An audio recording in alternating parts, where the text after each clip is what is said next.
Are you already feeling like you're starting this academic year behind? I know I am. And this is going to be the perfect episode to help you feel so much better and to get yourself onto your new track. Hello and welcome to season 2 of the PhD Life Coach. You will have noticed I have been away for the summer. There haven't been any new episodes since July. That was because I took a decent chunk of time off. Partly because I was getting married and I wanted a honeymoon and I wanted a family holiday. Partly because I haven't had a summer off since I was about 15. And frankly, that was pretty exciting. So I am back, newly rejuvenated, ready to go for this academic year. And this is your very first episode. However, I did tell you a little lie there. I said that I was ready to go. And today I'm feeling really ready to go. But I've spent the last couple of weeks really feeling like I was already starting the year behind. Do you ever get that sensation where it feels like you're not as prepared as you wanted to be? You'd anticipated being really organized by now. It's already September. How is it already the middle of September? And it's kind of getting away from you. Happens at the beginning of the academic year, happens at the beginning of the calendar year. It can happen in so many different ways. And it's a really horrible feeling, that feeling that you are having to run just to stay in the same place. We start to blame ourselves for us not being in a better position than we are at the moment. We start feeling like we're never going to get back on top or to get back on track and all of those things that we say to ourselves. And I spent time saying these things to myself over the last couple of weeks. I was all set. I was coming home from a big breakaway on a Wednesday. Thursday, Friday, I was going to get myself all organized. Monday was going to be a proper work week. I got COVID on the Thursday that I was planning to get all organized. And my brain has been telling me that I've been on the back foot ever since. And so I've really seen in real time the consequences of telling yourself you're behind. And I have practiced some of the things that I talk with you guys about to try and get myself back to the mindset that I feel much more in today, I have to say. So what we're going to do is we're going to start thinking about, why is there even a problem with telling ourselves we're behind? Because a lot of people think that that will motivate them to work harder, to get on with it. We're going to talk about why it's a problem. And as usual, going to give you some specific tools that you can use when you find yourself in these situations. To remind you why the thoughts we have are so important, I want to go back to the self-coaching model. So if you're new to this podcast, new to coaching, you might not have come across this before. I will take you through it. If you remember this from last season, fabulous. I'm going to use the example of this thought that we're behind to demonstrate how the self-coaching model works. So the self-coaching model really helps us to understand what we're thinking and what the consequences of those thoughts are. It can be used to change. It can be used to help us develop further, but the biggest use for it is understanding. So self-coaching model is made up of 5 parts. The circumstance, these are the neutral facts. Neutral fact is, I'm recording this on the 15th of September. Neutral fact is, I arrived home from holiday on like the 27th of August or something like that. Those are my neutral circumstances. And then the thought that I have been having is, I'm already behind. Okay, so the second part of the model is our thoughts. It's that cognitive story we tell in our heads. So my circumstances, it's the beginning of the academic year. My thought is, I'm already behind. The third part of the model is the emotion. And this is the emotion that you experience when you think that thought. So when I think the thought, I'm already behind, I feel overwhelmed. I feel disappointed. I feel some element of shame, like it should be different. I feel a bit of panic, and I feel a bit defeated, like I've already lost. Now, in the self-coaching model, we usually go at it one emotion at a time, explore each bit separately, and I'll explain in another podcast why that's the case. But for now, let's just say that this thought, I'm already behind, is causing me a whole bunch of negative emotions. And what I've really seen this week And what the self-coaching model tells us is that those emotions lead to particular actions. Now, when we're feeling overwhelmed, panicked, defeated, what do you do? What do you find yourself doing? Not to make yourself better. So this isn't like strategies that you use to get yourself out of those moods. But when you're in those emotions, you're feeling defeated, you're feeling shame, you're feeling disappointed, what actions do you take? It's almost always going to be actions that don't particularly help us. So what I've seen in myself is massive procrastination. So time spent scrolling on social media instead of figuring out exactly what I need to do and what I need to get on with. It's actions that happen inside my head, like telling myself I'm never going to get back on track. I'm never going to build the things that I want to build. I'm never going to get done the things I want to do. Why did I even do this? That kind of spiraling. So the actions we see can be physical actions like procrastination. They can be spiraling. For me, it comes out sometimes in over planning. So instead of finding myself doing the tasks I want to do, I get really caught up in I need to plan out everything I'm going to do for the next year. And that often doesn't help either. And the result is we stay behind because of these actions. The consequence is that we stay behind. So look at that model all the way through. We've got circumstance. It's the beginning of the academic year. We're telling ourselves we're already behind. That's our thought. Our feelings are overwhelmed, panicked, defeated, stressed, all of those things. Our actions are we procrastinate, we worry, we catastrophize, we sometimes plan too far ahead or take frantic action. And the result is we get further behind. This is why these thoughts are so dangerous, even if they feel like they're true. Even if it feels like we're behind. If you compared what I've done now compared to what I had planned to do by now, I am behind in inverted commas. That's a fact, but it's this thought that that's a problem and that this is a negative thing is causing a ton of emotions, which is not making it easy to get on. So what do we do? As usual, we ask ourselves a series of questions, and you can ask yourself whether it's true that you're behind and all those sorts of things, but I'm going to ask you, behind what? Because this is really important and it varies between different people. What exactly are you behind? Are you behind the plan you'd made 3 months ago? Are you behind other people? Is that the problem? Is that who you're feeling behind? By what metric are you behind? Objective tasks not done? A general sense of not being on top of things? What do we even mean by behind? I'm behind a vague plan that I had to be on top of things at the beginning of this academic year. But actually, when you pin down what I haven't done that I thought I would have done by now, it's kind of hard to pin down. Sometimes it's easier. I remember starting academic years as a lecturer, believing that I'd have my Canvas all sorted and my lectures all planned out and everything scheduled and sort of organized, ready to go. And I never did. And in that case, I was behind a plan that was never realistic anyway, but I would still beat myself up for that. So ask yourself, what exactly are you behind? Sometimes we're comparing ourselves to something that isn't even a fair comparison. The second thing I want you to do is to remind yourself there is no track to get back on. So we often tell ourselves, I just need to get back on track. I have this with the students I coach all the time, PhD students who've planned out a 6-month plan and for whatever reason haven't been able to follow it. Sometimes that's because they haven't stuck to the things that they genuinely thought they'd be able to do. Sometimes the plan was unrealistic. Sometimes unexpected things happened during the year. So like me getting COVID, for example, my students get COVID, they have things happen, their families, experiments don't work, whatever it is. stuff happens. And then they put a lot of cognitive effort into thinking, how do I get back on track?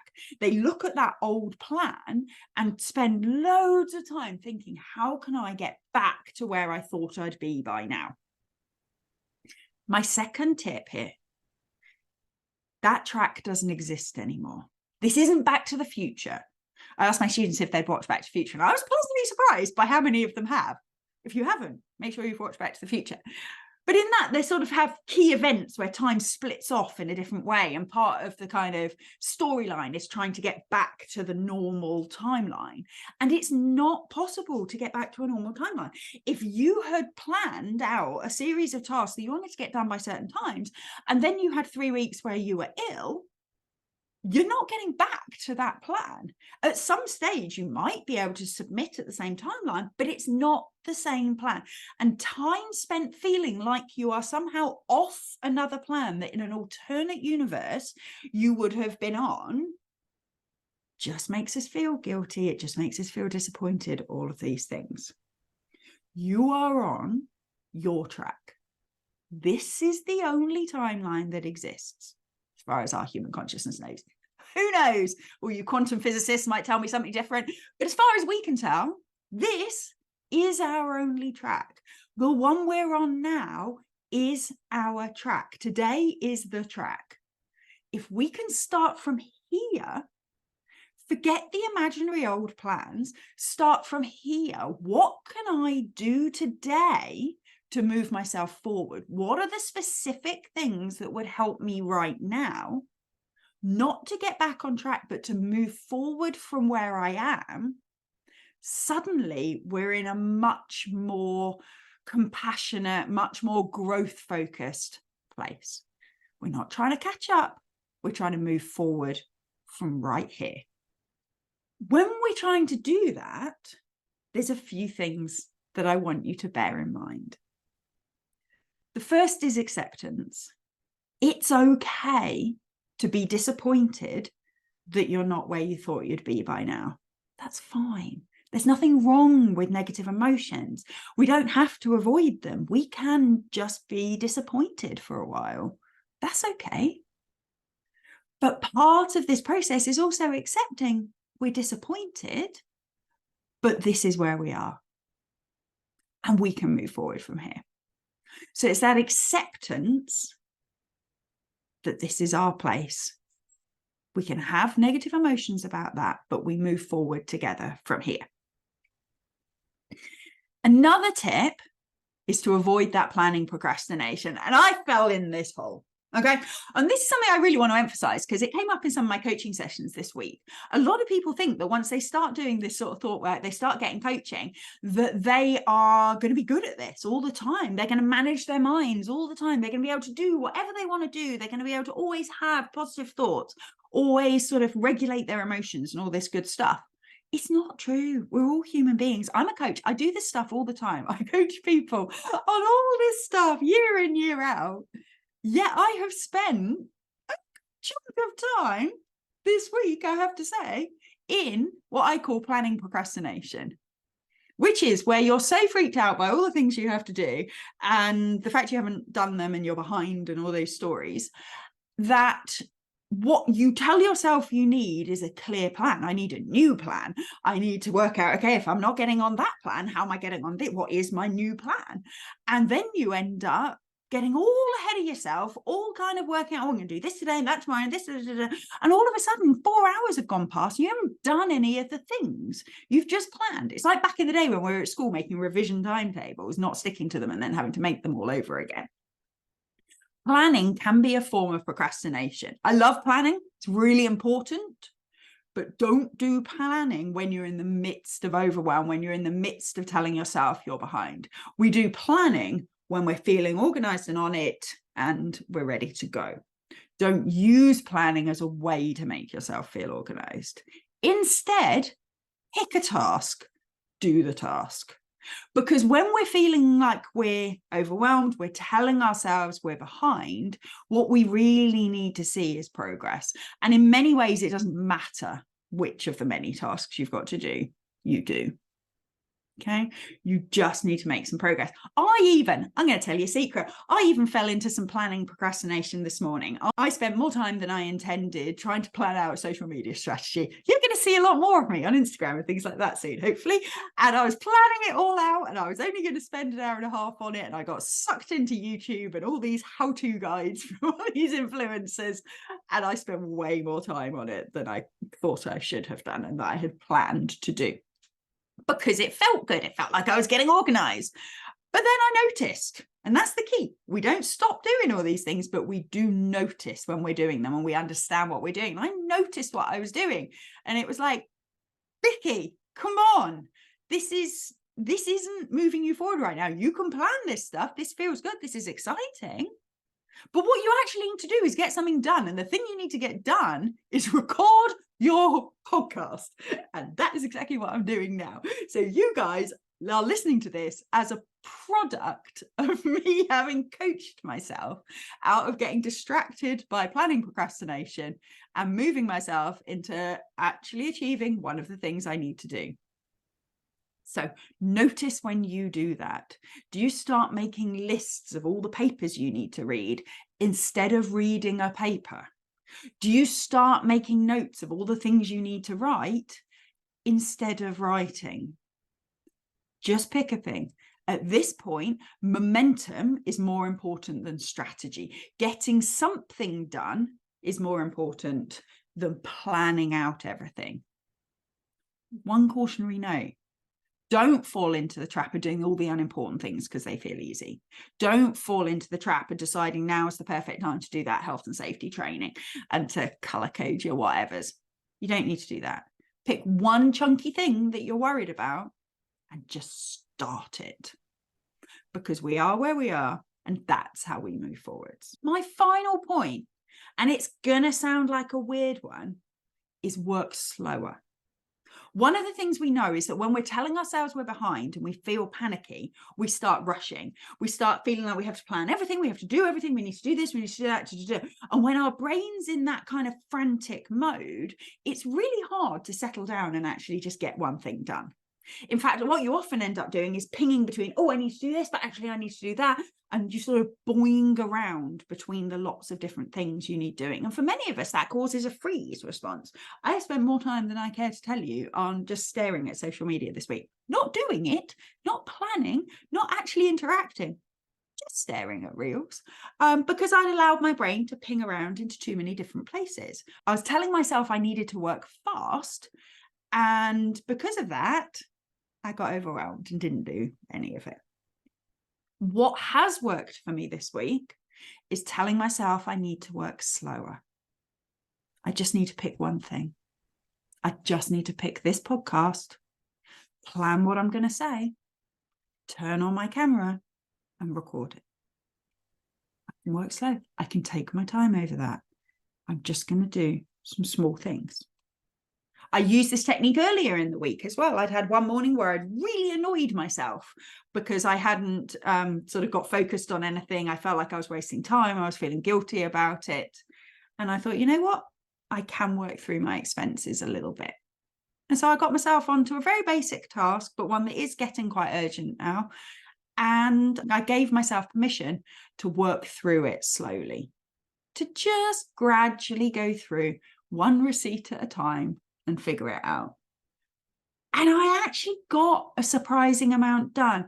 And it actually brought my brain into a place where I was saying things like, oh yeah, I can work through this. This is achievable. So give yourself permission to work slowly if you're telling yourself you need to catch up. So those are my thoughts for you this week. If you are feeling behind, it's a really common feeling. You are not alone. Many of the students and staff in my community are feeling like that at the moment. There's something about the beginning of the new year that makes you believe you're going to be this like incredible version of yourself this year. You are going to be incredible, but we are going to do it one step at a time, starting from exactly where we are now. I hope that's useful. It's lovely to be back. Let me know what you think of the episode. Tell me what ways that you feel behind, and tell me things that you want podcasts on in the future. We've got one coming up about responding to negative feedback, which was a request from one of my coachees. So let me know what things you want to hear about, and I will try and help you out. Thank you for listening, and have a wonderful week.